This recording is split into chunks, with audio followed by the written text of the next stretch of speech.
서울시 공무원 간첩 사건 증거 조작 사건을 수사하고 있는 검찰이 이번 사건과 관련한 국정원의 역할을 파헤치는 데 주력하고 있습니다. 국정원에 누가 어디까지 관여했느냐에 따라서 이번 사건이 미치는 파장이 만만치 않을 것으로 보입니다. 취재기자 연결합니다. 이승현 기자. 네, 서울중앙지검에 나와 있습니다. 네, 검찰이 어제 진상조사를 수사로 공식 전환했는데 구체적인 혐의점이 포착됐다는 얘기겠죠?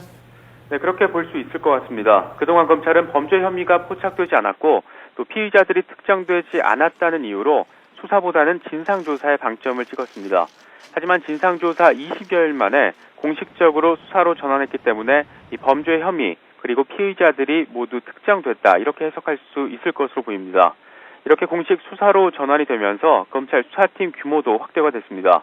검사장급인 윤갑근 대검 강력부장이 수사팀을 이끌게 됐고 부장검사 1명이 추가로 합류해서 검사만 7명으로 늘어났습니다. 네, 그렇다면 검찰 수사팀이 밝혀내야 할 최우선 과제로 어떤 것을 꼽을 수 있을까요?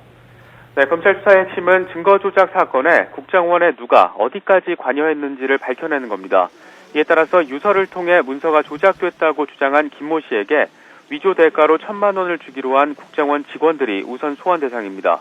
특히 이 과정에서 국정원 직원들이 문서 위조를 지시했거나 위조된 서류라는 것을 알고 있었는지를 가려내야 됩니다.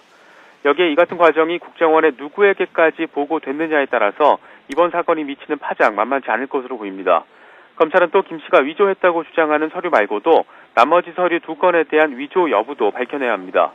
이미 검찰은 김 씨 말고도 추가로 연루된 국정원 협력자들의 신분을 확인하고 또 소재를 파악하는 데 주력하고 있습니다. 검찰은 국정원 직원과 협력자들에 대한 사실관계 확인을 마치는 대로 관련자 소환 조사에 들어갈 것으로 보입니다.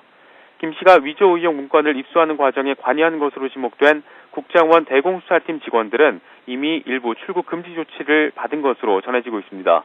또 국정원 직원들이 피의자로 지목된 이상 국정원에 대한 압수수색 등 강제 수사도 불가피해 보입니다.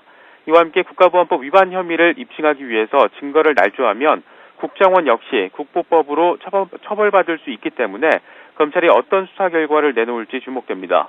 지금까지 서울중앙지검에서 YTN 이승현입니다.